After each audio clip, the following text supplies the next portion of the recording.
नमस्कार दोस्तों, मैं हूं कवि अमर आकाश। आज हम हास्य व्यंग की बातें करेंगे। मनुष्य के जीवन में हास्य का बहुत बड़ा महत्व है। सच पूछिए तो हंसी ही इंसान को जानवर से अलग करती है। क्या आपने कभी जानवर को हंसते हुए देखा है?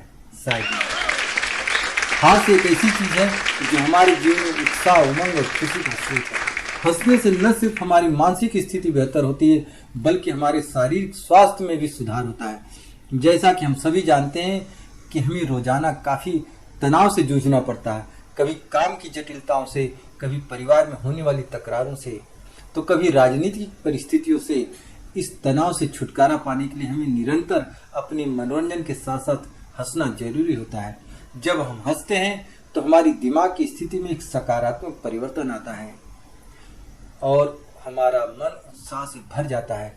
तो चलिए हास्य व्यंग के साथ जुड़ते हैं।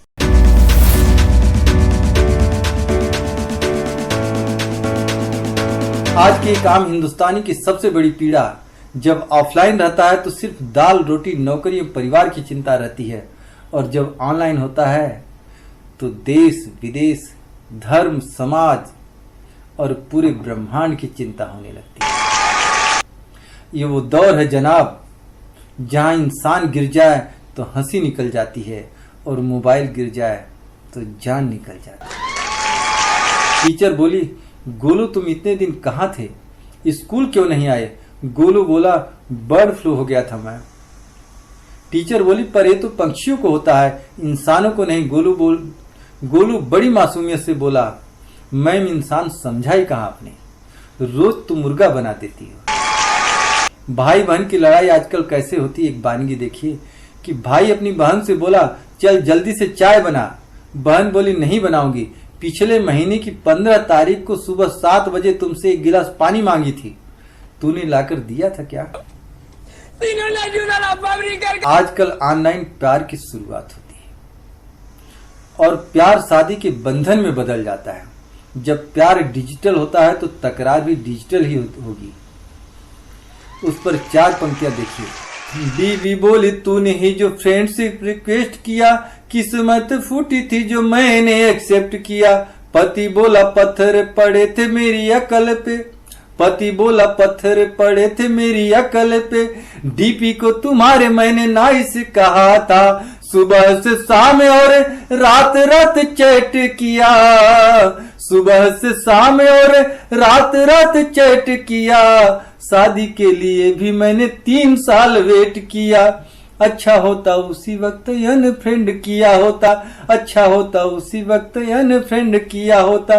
सारी उम्र के लिए मुसीबत न लिया होता।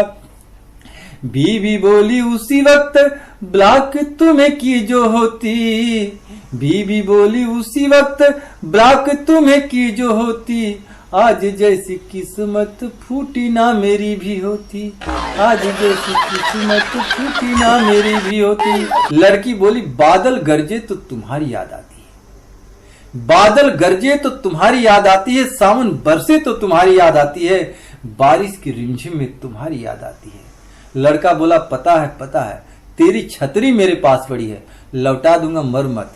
आज का सबसे बड़ा ज्ञान, जब लड़का लड़की फ्रेंड बनते हैं तो शादी जैसी फीलिंग भले न आती हो, लेकिन जब नंबर ब्लॉक करते हैं तो तलाक जैसी फीलिंग जरूर आने लगती है। दुनिया का सबसे सस्ता मजदूर पति होता है, जिसे जिंदगी भर इस भ्रम में रखा जाता है कि वो पूरे घर का मालिक है।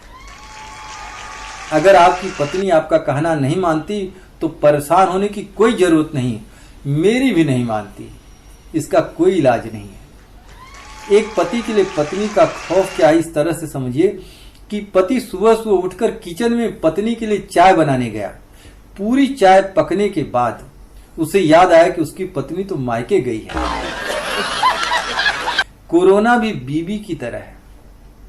पहले लगा कि कंट्रोल कर लेंगे, लेकिन अब पता चल रहा है कि इसको कंट्रोल नहीं किया जा सकता, इसके साथ एडजस्ट करना पड़ेगा। एक पति अपनी पत्नी द्वारा करवाए जा रहे कामों से तंग आ गया। सुबह सुबह उसकी पत्नी ने कहा, उठो मेरे लिए नाश्ता बना दो। पति उठा और बाहर की ओर चल दिया। पत्नी बोली, अरे कहाँ जा रहे हो? पति बोला, अपने वकील के पास जा रहा हूं, तलाक के पेपर तैयार कराने। मुझे आज ही तुमसे तलाक चाहिए। पति थोड़ी देर बाद वकील के घर से लौट आया और चुपचाप किचन में जाकर नाश्ता बनाने लगा। पत्नी बोली, क्या हुआ? तुम तो तलाक का पेपर तैयार करवाने गए थे। वो बोला, वकील साहब खुद अपने घर में बर्तन मांज रहे थे। पत्नी बोली, मैं तुम्हारे प्यार में लुट गई, मैं तुम्हारे प्यार में लुट गई, बर्बाद हो गई। पति बोला, तो पगली मैं कौन सा तुम्हारे प्यार में कलेक्टर बन गया, समोसे ही तो बेच रहा हूं। एक आदमी डॉक्टर के पास गया और बोला, डॉक्टर साहब मुझे हर वक्त टेंशन बनी रहती है, घर रहता हूं तो बेचैनी से होती है और रातों को ठीक से नींद भी नहीं आती। डॉक्टर बोला, तुम्हें आराम करने की बहुत जरूरत है, ये नींद की गोली दे रहा हूं, अपनी पत्नी को खिला देना, तुम्हारी तबीयत अपने आप ठीक हो जाएगी। तबीयत खराब थी, तबीयत खराब थी, न कोई दवा न कोई इलाज काम आया। तबीयत खराब थी, न कोई दवा न कोई इलाज काम आया। फोन मिलाकर पति से लड़ी तो थोड़ा आराम आया। फोन मिलाकर पति से लड़ी तो थोड़ा आराम आया। पप्पू से किसी ने पूछा, पढ़ाई कैसी चल रही है? अब पप्पू का जवाब सुनिएगा कि समंदर जितना सिलेबस है, समंदर जितना सिलेबस है, नदी जितना पढ़ पाते हैं और बाल्टी भर याद होता है, गिलास भर लिख पाते हैं, चुल्लू भर नंबर आते हैं, उसी में डूब कर मर जाते हैं, उसी में डूब कर मर जाते हैं। धन्यवाद। फिर मिलेंगे एक नई वीडियो के साथ, तब तक के लिए नमस्कार। जय हिंद, जय भारत।